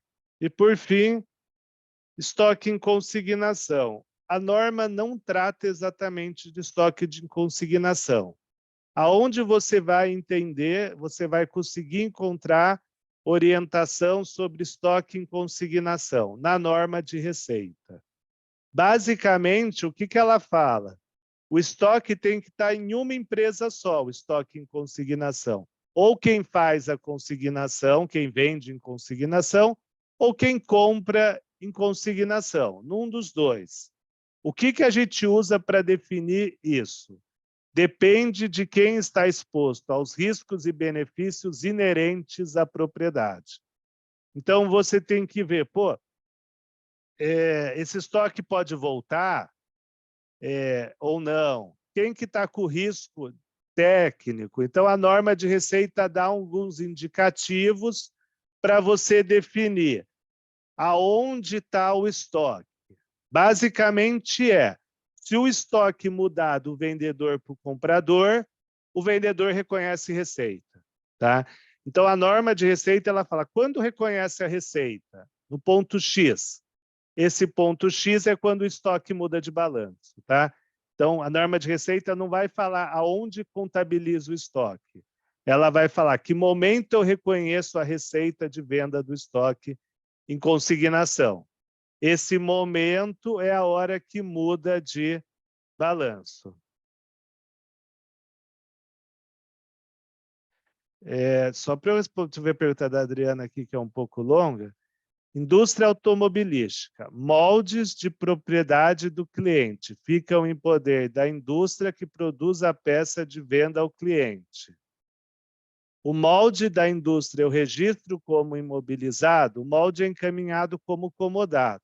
Minha opinião só com a sua resposta. Não, continua sendo do cliente, tá? Porque eu acho que não pode usar para outros fins que não atender o cliente. Para mim é um comodato puro, tá? E você não paga pelo comodato, não tem contraprestação.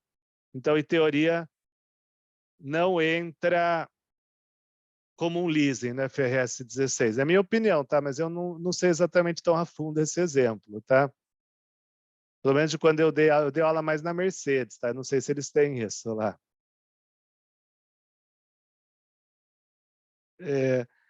Ciro, devo ou posso utilizar esse conceito para venda a preço a fixar?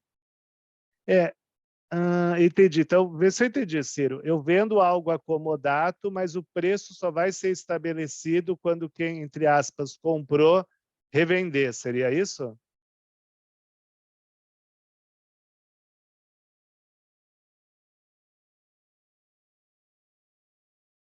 Ciro, seria esse o conceito?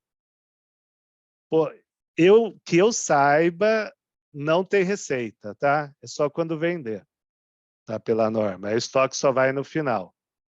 Então, você está fazendo algo, ao meu ver, a consignação é uma atitude só para facilitar a venda, me parece, né?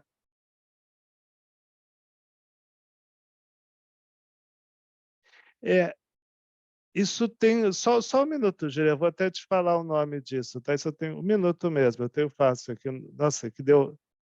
Está na norma de receita como exemplo mesmo, tá? Lá de como explica, tá? Esse caso. Um segundo, Juliana, eu tenho isso fácil aqui.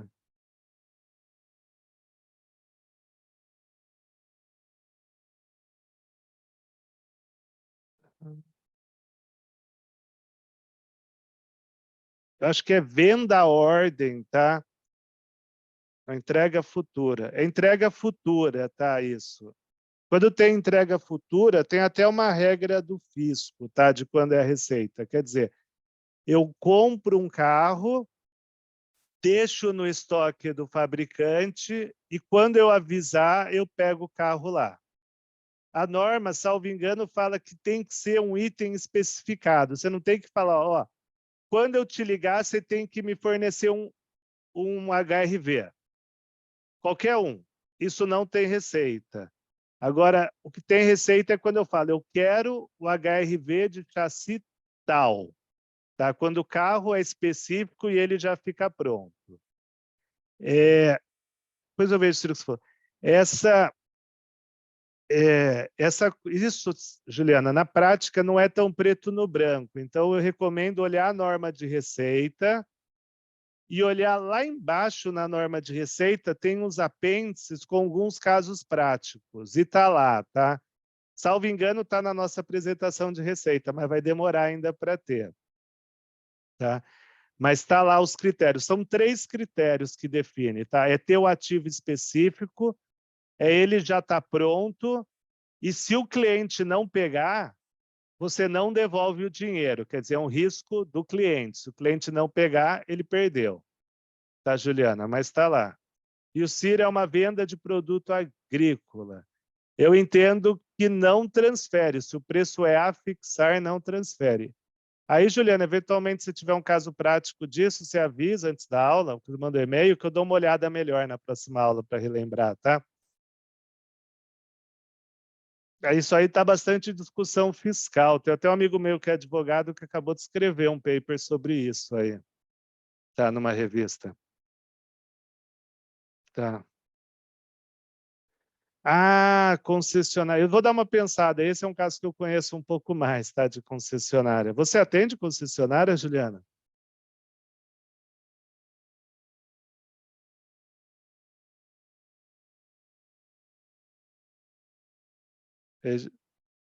Poxa, esse concessionário, eu posso dizer, hoje eu entendo médio, mas há uns 5 anos mais, há uns 7 anos atrás, eu dei aula para todos os contadores de concessionária Fiat. Lá, a Fiat pagou para a FPCAF um treinamento para todos os contadores. Foi o treinamento que eu dei mais vezes, a mesma coisa. Eu tive que dar, acho que 10 cursos na sequência, para umas 30 pessoas cada turma. Então, isso eu tenho que só relembrar um pouco como funciona, tá? Em teoria eu tenho ainda aqui como funcionava à época, tá? Mas acho que foi uma das coisas que eu mais dei aula foi para concessionária de veículo. Porque a concessionária tinha que mandar uma prestação de conta para a Fiat. Então a Fiat estava achando que estava muito ruim. E aí ela pagou um curso para todo mundo para tentar padronizar isso. Então faz bastante tempo, mas eu tive que dar aula em várias cidades aí por causa disso. Mas seria isso. Então, tá, pessoal? A gente vai falar mais sobre esse ponto da norma de receita. E, Juliana, depois me manda um e-mail que eu te mando um artigo que fala sobre isso e onde está na norma, tá? Também. Só me manda por e-mail. Ah, não. Essa questão era sobre... Não, a questão dela é assim, ver se é que a Fiat, por exemplo, ela deixa um carro na concessionária e a concessionária, pelo que a Juliana falou, ela só paga depois que vende o carro. Ele fica na concessionária e só paga depois que vende.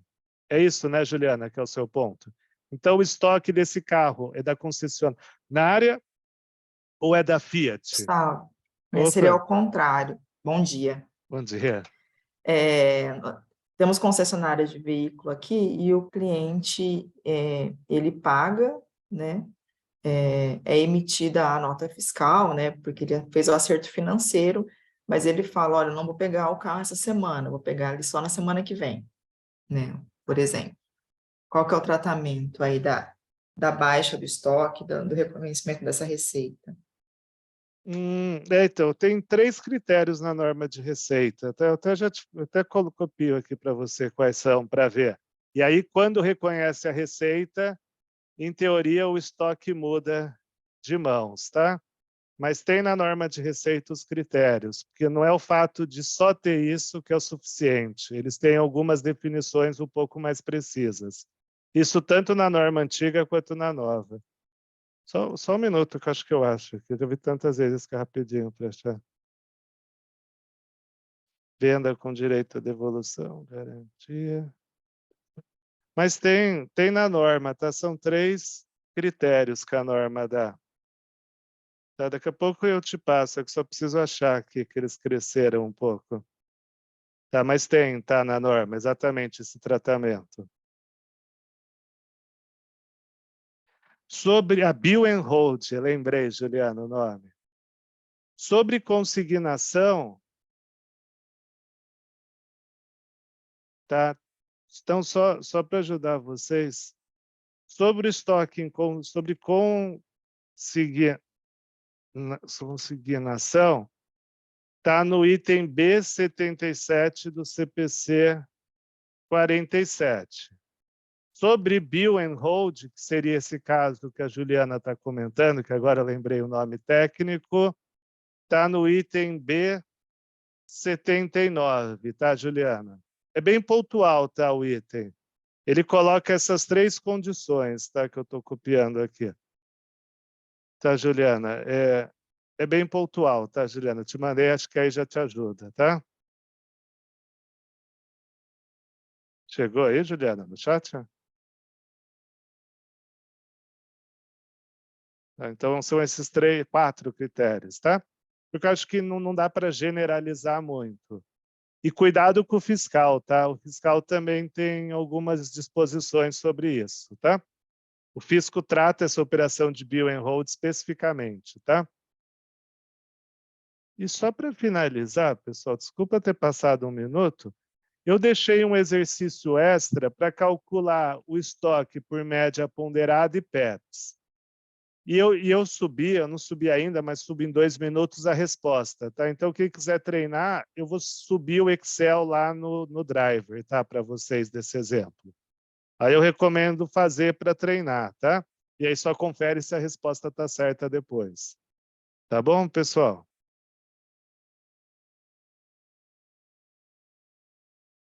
Então, seria isso por hoje, tá, pessoal? De estoque. Aquele ponto da bonificação, eu vou voltar com isso ainda, tá? Eu vou descobrir aí qual o tratamento mais usual aí pelas FRS e o posicionamento aí de mercado das Big Fours. O ponto da Juliana, acabei de citar aqui, e da consignação tem os detalhes no item que eu separei ali no chat, tá bom? Quanto a esse, eu vou pôr a resposta que eu fiz agora de manhã, tá, pessoal? Na última hora, então não deu tempo de subir. E a apresentação eu vou dar alguma ajustada de português e subo com resposta, tá? Que é uma coisa que me incomoda, é que eu cito várias vezes custo de venda e não despesa de venda. Então seria isso por hoje, pessoal. Então, até mais, pessoal. Obrigado por terem participado. Valeu, Gustavo. Abraço. Passe aí, o Paulo aí pode ficar aqui, Paulo.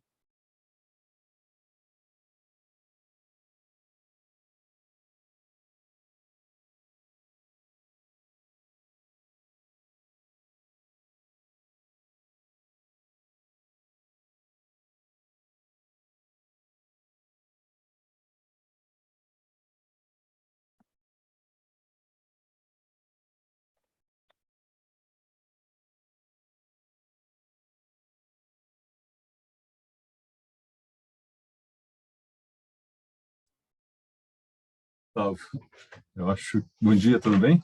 Tudo Eu acho bom? que tem um pessoal tudo bom. Tem o pessoal pendurado, acho que de repente a gente sai e entra novamente, né?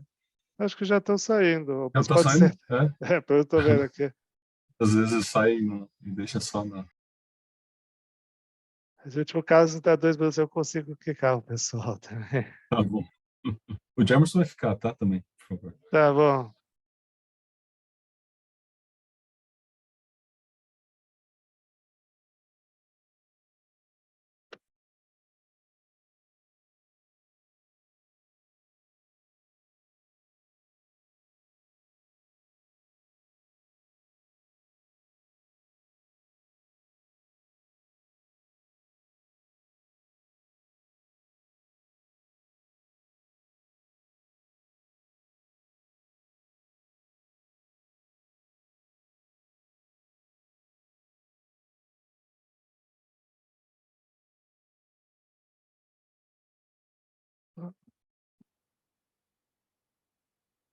É.